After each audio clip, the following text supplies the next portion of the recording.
אז זהו הסרטון השני לגבי אנמיה חרמשית. אנחנו ממשיכים בנקודה שבה אנחנו עצרנו, כאשר תיארנו מצב שבו התאים, ממברנה התאית, כתוצאה מהאבן הזו שנפלה בתוכה, הקומפלקס של הגלובינים שנדבקו אחד לשני, משנה את צורתה, זה השינוי בפנוטיפ, אבל כתוצאה מכך גם הממברנה מתהפכת, פלופ, הופכת להיות הרבה יותר דביקה, נדבקת לאנדוטל, את האנדוטל שמדפנים את כלי הדם מבפנים, ויוצרת פקקים. השפיציות גם של התאים החרמשיים עלולים לפגוע בתאי אנדוטל, ובכך לגרום לאולסרים, לקיבים, לנקבים בכלי הדם, בתחילה בכלי דם קטנים ואחר כך בכלי דם יותר גדולים. אז עכשיו בעצם נעבור למאפיינים הרפואיים, לפתופיזיולוגיה של המחלה. אז קודם כל היא מתאפיינת בסיביר המוליטיק אנמיה. אנמיה, אמרנו כבר, זה ירידה ברמת ההמוגלובין בדם, אבל היא גם חמורה מאוד, סביר, והיא גם המוליטית, כי כתוצאה מכך שהתאים בעצם מתפוצצים. הפיצוץ הזה נובע כתוצאה מהמשקע של מולקולות הגלובין. סתימות של כלי דם קטנים, כבר אנחנו אמרנו, הדברים האלה גם גורמים או עלולים לגרום לכאבים. כאבים בגפיים, כאבים דווקא באיברים המרוחקים. כשאנחנו אומרים מבחינה פתולוגית איברים מרוחקים, הכוונה היא מרוחקים מן הלב. אז דווקא בקצוות שלנו, בקצות האצבעות, בידיים, ברגליים, יהיו כאבים גדולים יותר כתוצאה מאותם תאים שנתקעים או תאים שפוגעים בכלי הדם. עוד נתאר, זה מצב של המוליטיק קרייסיס, מצב שבו כמעט ואין תאי דם אדומים, הכל התפוצץ, ושני דברים קורים כאן. האחד הוא שאין עברור לרקמות, הרקמות הן מאוד מאוד היפוקסיות, מאוד מאוד חסרות חמצן, אבל הבעיה השנייה היא שהתאים שמתפוצצים מעשירים את הדם בהרכב חלבוני שונה ממה שהדם היה רגיל אליו, כי כל זמן שהתאים היו אינטקטים, שלמים, כל התוכן שלהם היה בפנים, ועכשיו הכל נשפך החוצה. אז זה קצת מוהל את הדם, וגם מעשיר את הדם ברפרטואר חלבונים שהאדם לא רגיל להתמודד איתו ביום-יום. בעיה נוספת היא כתוצאה מאותם נקבים וחסימות. אז קוראים שני דברים. הנקבים גורמים לזיהומים או פתיחה של כלי דם החוצה. מערכת הדם היא מערכת סגורה לחלוטין, ועכשיו פתאום כתוצאה מאותם נקבים, אולסרים, אולקוסים, יש זליגה של המערכת החוצה וחשיפה של המערכת גם למזהמים חיצוניים, בין אם זה בעיקר חיידקים, אך גם וירוסים. אז אלה הם הזיהומים מצד אחד. מצד שני, כמו שתיארנו קודם לכן, באותן סתימות נלכדים גם תאי דם לבנים, כמו שאתם רואים פה בפאנלים התחתוניים, כן, בצד שמאל למטה, וגם הסתימה לא מאפשרת לתאי דם לבנים להמשיך הלאה לרקמה עצמה. אז גם זיהום מצד אחד, אבל גם הגוף לא יכול או לא בעל יכולת להגיע לאזור הזיהום ולהפעיל את המערכת החיסונית כנגד המזהמים. קיבים כבר ציינתי קודם לכן, הנה דוגמה לאולסר, לקיב בגפיים התחתונות. אפשר לראות כאן דבר נוסף, מדובר בבן אדם שהוא שחור עור. כמו שציינתי, זה אחד מהאוכלוסיות היותר שכיחות, שבהם אנחנו יכולים לראות שכיחות יותר גבוהה של אנמיה חרמשית. בואו נסתכל מעט על ההורשה. אז אנחנו אמרנו שזו מחלה קו-דומיננטית, כלומר רוב הגנים בגוף שלנו, רוב התכונות, הגנים באות לידי ביטוי בשני הללים, הלל אצל האב, הלל אצל האם, וביחד אנחנו פרטים הטרוזיגוטיים. מבחינת ההורשה אנחנו מקבלים הלל אחד מהאבא, הלל שני מהאימא. אז בואו נסתכל רגע על המצב שבו אחד משני ההורים הביא הלל אחד תקין והלל אחד חרמשי, זהו הנורמל והאס בפאנל העליון. וההורה השני הביא שני הללים חרמשיים, והפנוטיפים האפשריים, אפשר לראות ש50% מהצאצאים יהיו SS, כלומר כי יקבלו את שני ההללים החרמשיים.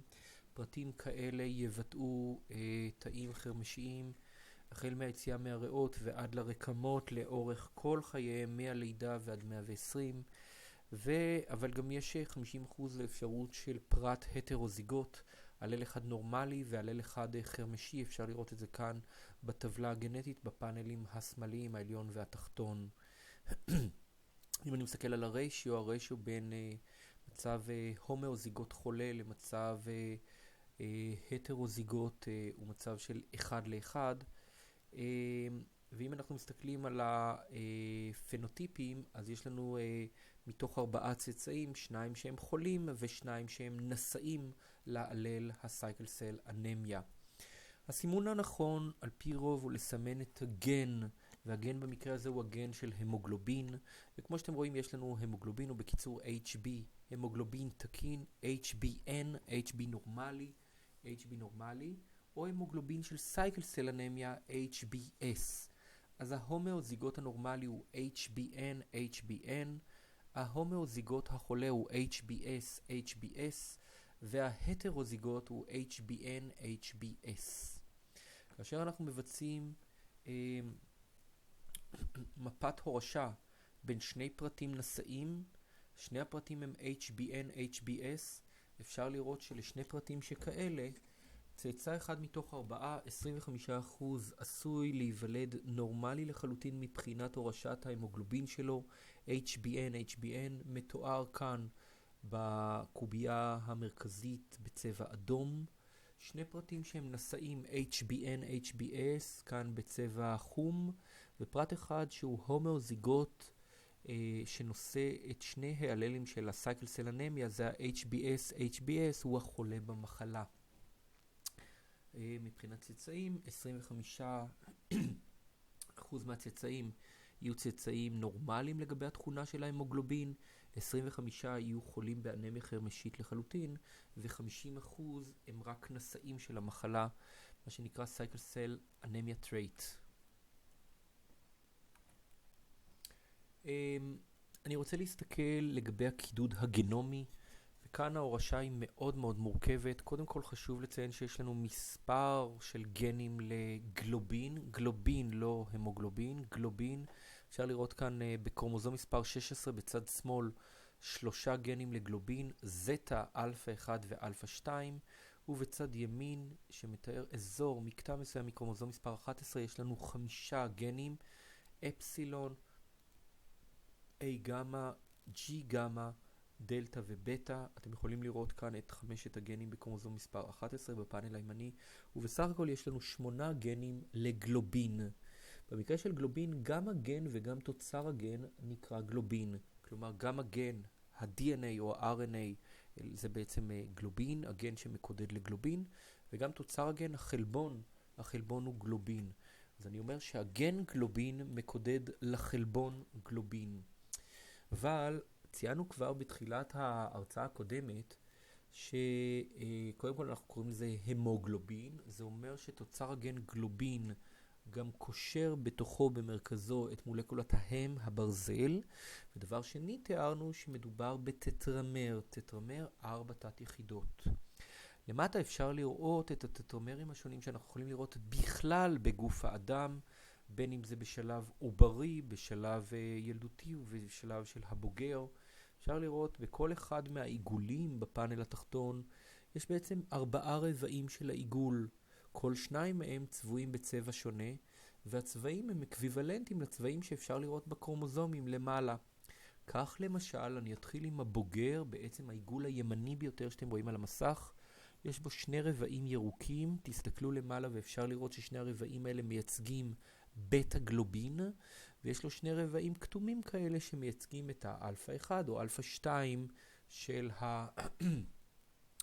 הגלובין.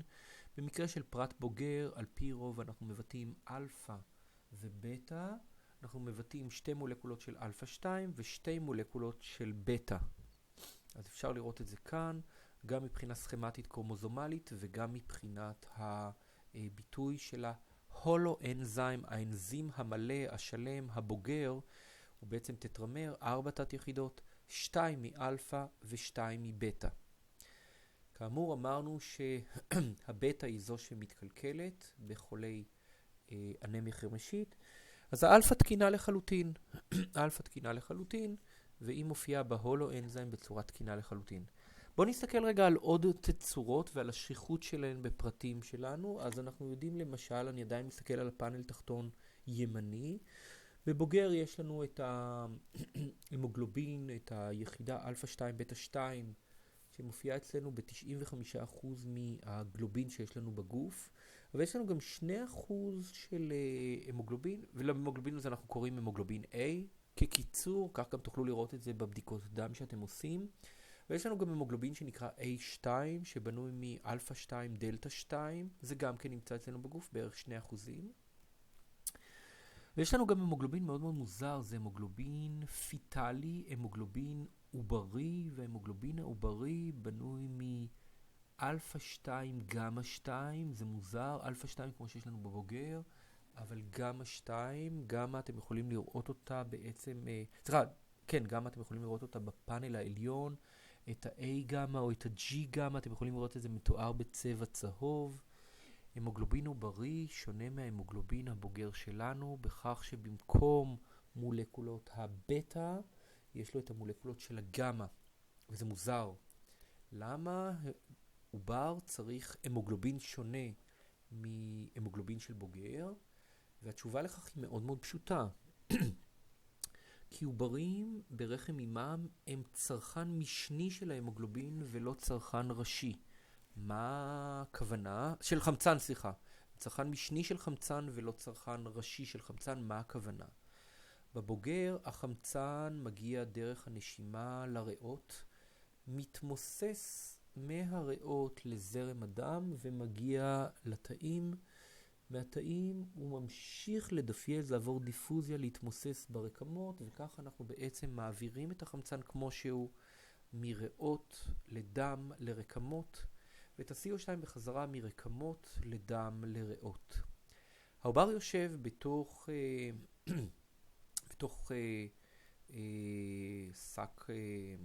שק העוברי, בתוך הרחם, ומוקף במי שפיר, ומחובר בעצם לרחם אימו באמצעות השליה. השליה מזינה דם, גם דברים נוספים, כרגע אני לא מתמקד בהם, מזון, מוציאה פסולות, יש לה משמעות מאוד מאוד גדולה. אבל היא משנת בין השאר גזים, משנת בעצם חמצן לעובר, ולוקחת ממנו CO2 שזה בעצם תוצר שריפה, תוצר פירוק. העובר במקרה כזה צריך להתחרות עם האמא על כך שהיא נותנת לו יחסית מעט חמצן, יחסית למה? לחמצן שהיה בגופה, כי היא הצרכן הראשוני, היא משתמשת בחלק מהחמצן, וחלק מגיע לעובר, זאת אומרת שהעובר לכאורה מקבל קצת פחות חמצן, ועדיין צריך לשרוד ברמה של תאים ורקמות כמונו. זה שהוא קטן יותר, אולי כמותית הוא צריך פחות, אבל הוא משתמש באותם שימושים. אז במה הוא צריך להשתכלל? הוא צריך להשתכלל בזיקה, באפיניות שלו לחמצן, כלומר שגם אם עוברות מעט מולקולות חמצן, הוא ידע לקלוט אותם, לשמור אותם כמה שיותר מהר. זאת אומרת, עד כמה שנראה מוזר, העובר הוא צרכן משני של חמצן, כשונה מהאם שהיא צרכן ראשי, אבל העובר הוא צרכן חזק יותר של חמצן, ובמונחים ביולוגיים, להמוגלובין העוברי, להמוגלובין הפיטלי, יש אפיניות, יש זיקה חזקה יותר לחמצן. זאת אומרת, הוא מושך אותו יותר חזק, הוא יודע ליהנות ממנו יותר מהר ביעילות יותר גבוהה.